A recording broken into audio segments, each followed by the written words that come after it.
Yes. It's pretty wild. It's I have been doing a ton of press, which is cool.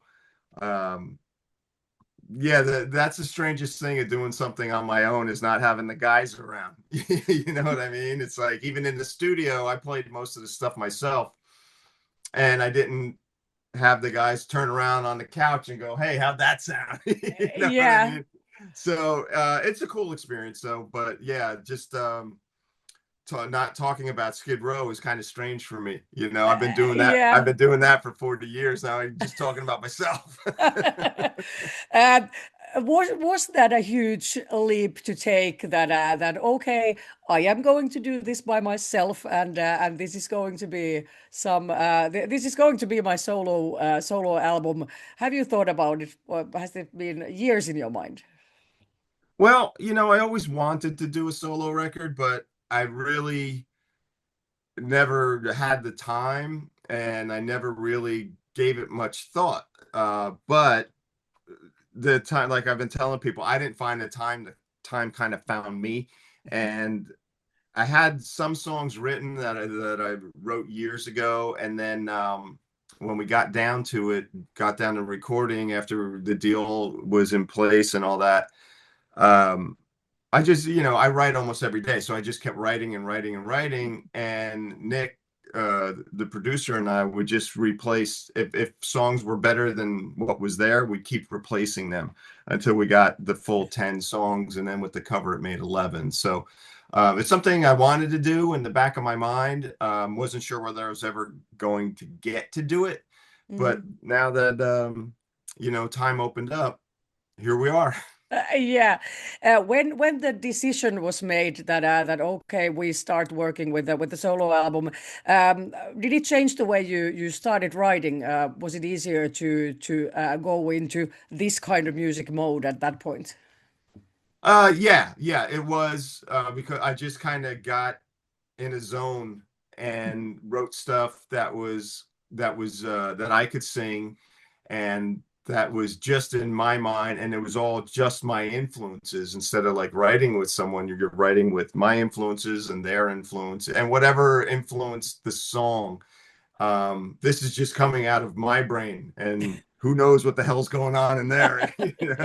But it ended up being a really fun process, just sitting there and it's like, oh, I thought about this today and I wrote it down and I turned it into a song.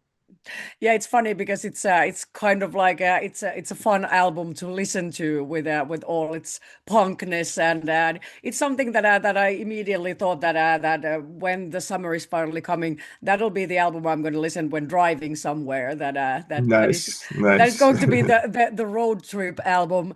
But it's kind of raw and it's punkish. Is it something where your musical roots are and now you could just embrace them?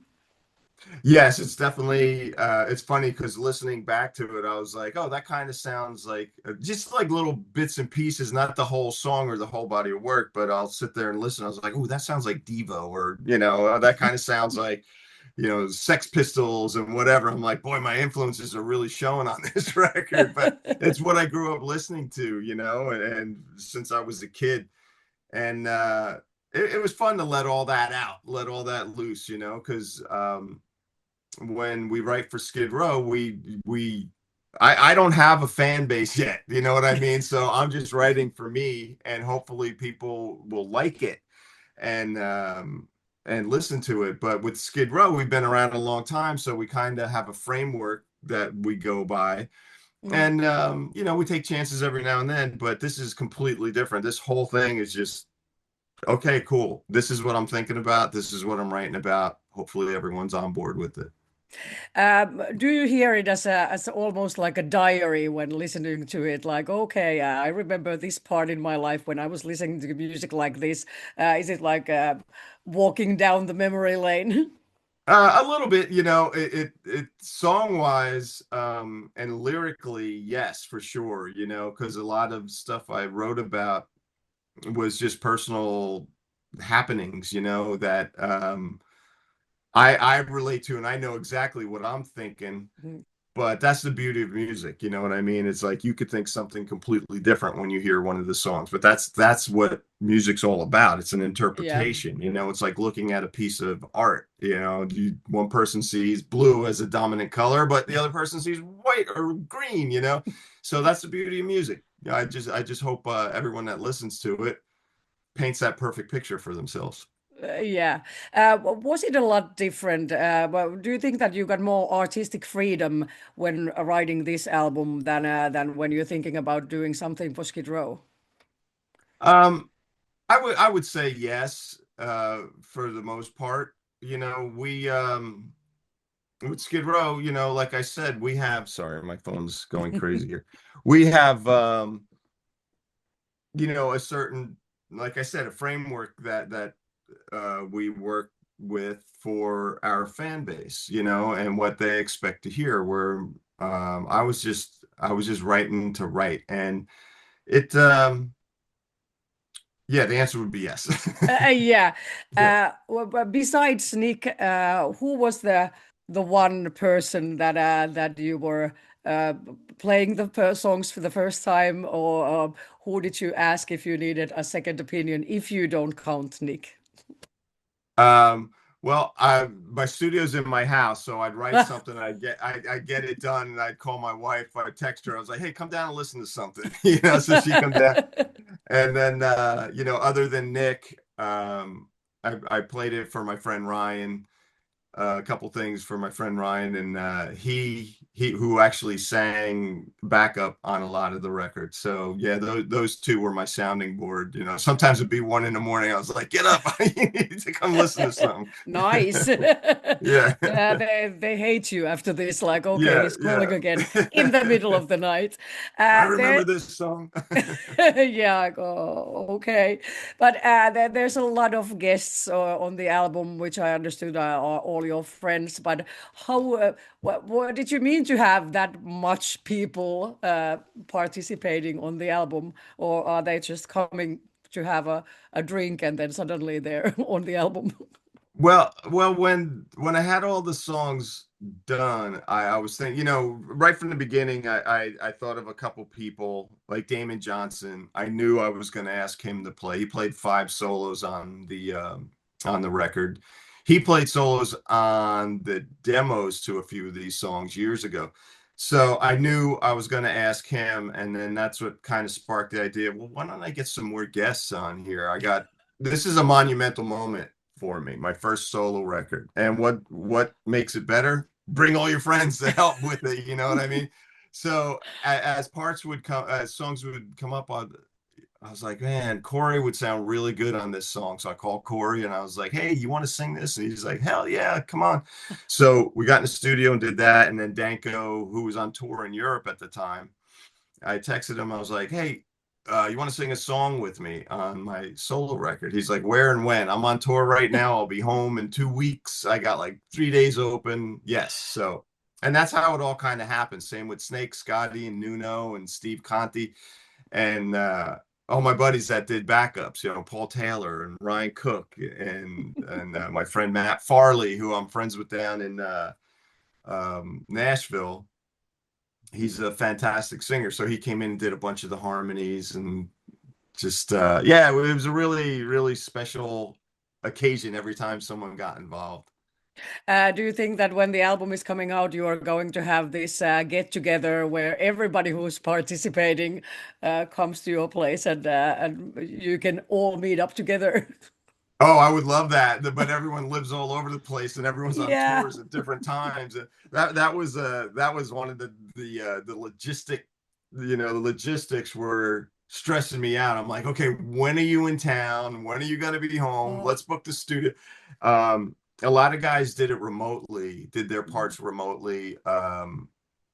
Damon was in the studio with me when he played the solos, and then I flew to Vegas for when Corey we booked the studio and Corey did his vocals, and everyone else just did it on their own recording rigs that they had. I think Nuno did his solo in a British hotel somewhere because he was right in the middle of the Back to the Beginning concert.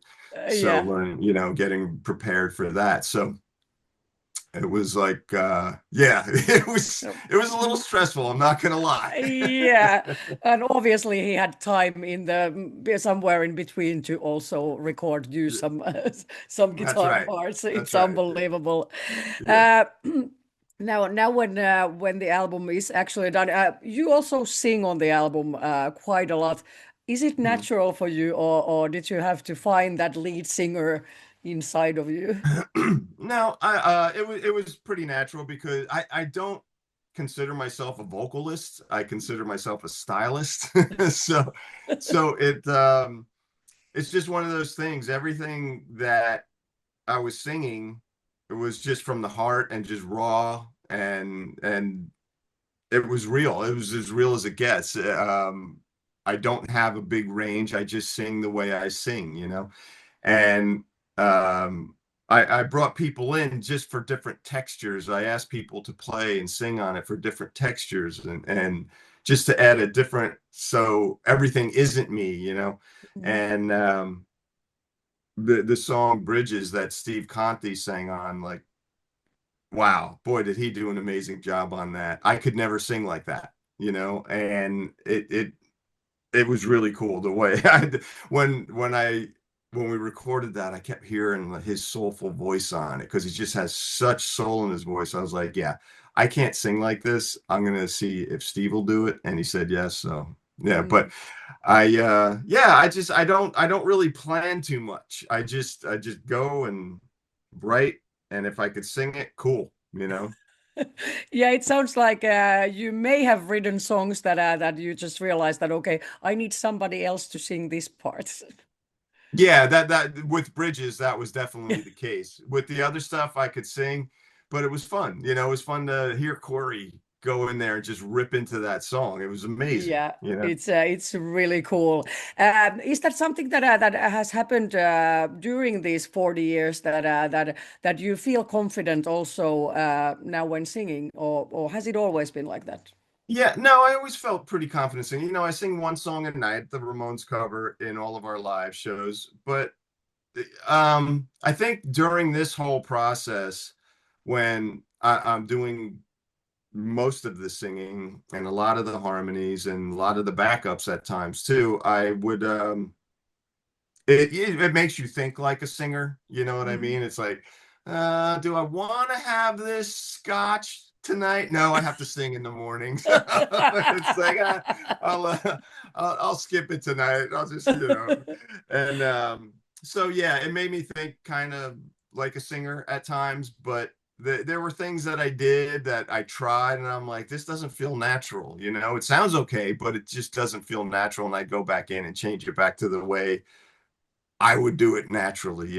And I'll tell you what, Nick was such a great um, coach, and Mhm. just the way when I would sing something, I'd be like, I could probably hit that again, do that a little better. He's like, no, leave it. He's like, that's you. Like, that is the guy that I know. I don't want to change that. That's like your attitude. Being from New Jersey, you sound just like you're gonna get in a fight and whatever. Just leave that alone. Don't touch it. And so he was really great doing that, which in turn made me feel good about it, and boosted my ego and boosted my confidence about everything. So it was a pretty it was a great learning experience, and it was the process of doing the whole thing as we were going along. You could hear me settling in, and Mm. so we'd go back and redo some songs, be like, okay, now I'm settled into the environment and all that. And it's really weird to say, and I sound like woo saying it, but it's true. You start to settle in Yeah. and just get used to what's around, and then Mhm. all of a sudden you're like, okay, let's go. Did your ego need some boost sometimes on the way, or were you confident the whole time that this is going to be good? I'm a pretty confident guy, and my whole thing is, it if you don't try it, you will never know the outcome. And that's the way I always think. It's like, so taking chances is just part of my wiring. I've always done that. Even as a little kid, I'm like, I could climb to the top of that tree. I could get to the very top of that tree. You know what? I'll climb up this telephone pole, even with those power wires. I would. That's no lie. I would do that. And because you don't know unless you try. And yeah, I was confident that it was going to come out at least to my liking, and hope that everyone else, likes it as well. Yeah. What are the things that you have tried and you regret later that okay, this was a bad choice? Was it climbing up somewhere? um, you know what? I really have no regrets. I have no regrets about anything. Sometimes, I do something stupid, and we were on tour one time, and I thought that I could jump over. There was a little. We were in France, and there was a little dishwasher that was out for the trash. And Scotty and I were walking along. We just went and bought beer to bring on the bus after a show. And I go, here, hold. I literally said, here, hold this beer. And I go, I could jump over that. He's like, it's raining out. Don't do it. Don't do it. So I tried. I failed Mm. miserably, and I cut my leg open to where you could see the bone. And yeah, so I go, okay, let's go back to the bus and patch this up. But it's a great story, so I don't Yeah. regret it. And you had to try. I You healed up. had to try. I healed nicely, and it's all good. So all good.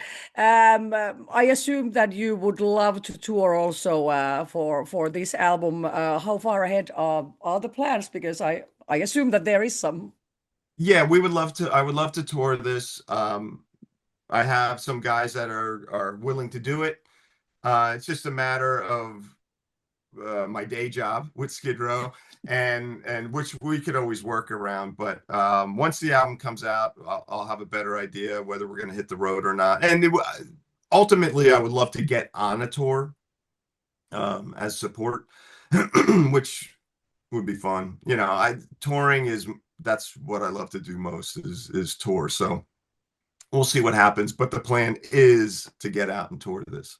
Yeah, because these songs sound like they would be amazing to hear live with a cold beer and a little sweaty club. That would Nice, be just brilliant.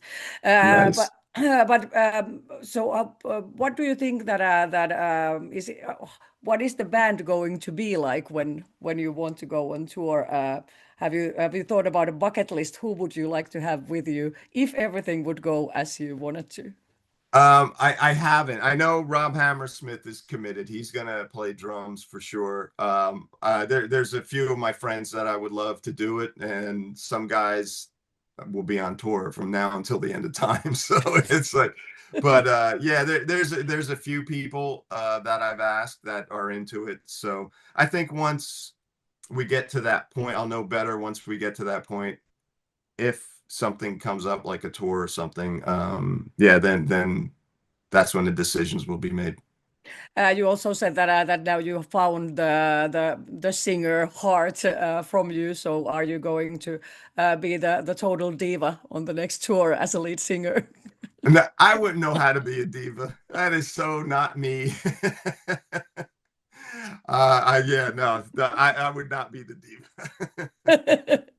Hey, and talking about lead singers, you are also searching a singer for Skid Row, and apparently you have a massive job ahead of you to finding one because there's a world full of people who want to be. So, Hmm. how big is the mountain that you have to climb? Well, we did a campaign through Sweetwater Music, and through that Yeah. we received over 300 submissions, which is a lot. And Mhm. then outside of that, probably about another 20 to 25. And by outside of that, I mean, people said, hey, my friend, or, you got to go see this guy. Oh my God, I saw a guy last night, and, we'll go out and see him. But we've narrowed it down. We are narrowing it down.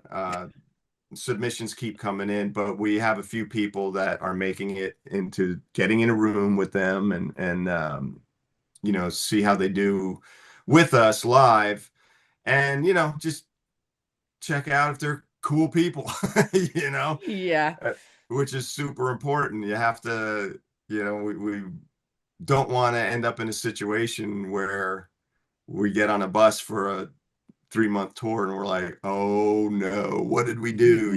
What, this guy's driving me crazy.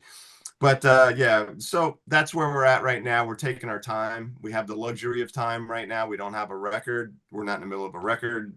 We don't have a tour booked. So we're taking our time with it. Yeah.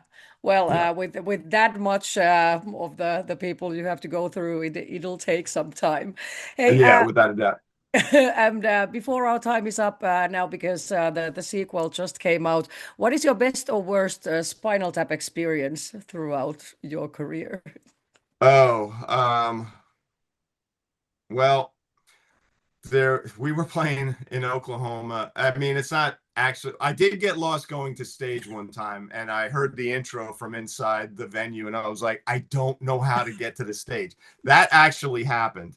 But another Spinal Tap-esque moment, we were playing at Rocklahoma at when was it? I don't know, it was years back. And they have a, I don't know if you've ever been there. It's in Oklahoma, and they have it so fans could come right 5 feet from the front of the stage, or 10 feet, and there's a wall, and they could stay there for like 1 minute and take all the pictures that they want, and then they move them out. Well, there was a little girl who could barely see over the wall.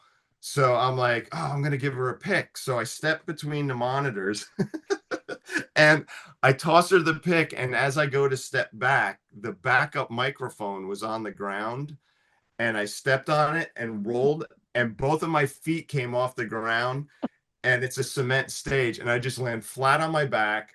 I hit the headstock and I break one of the tuners.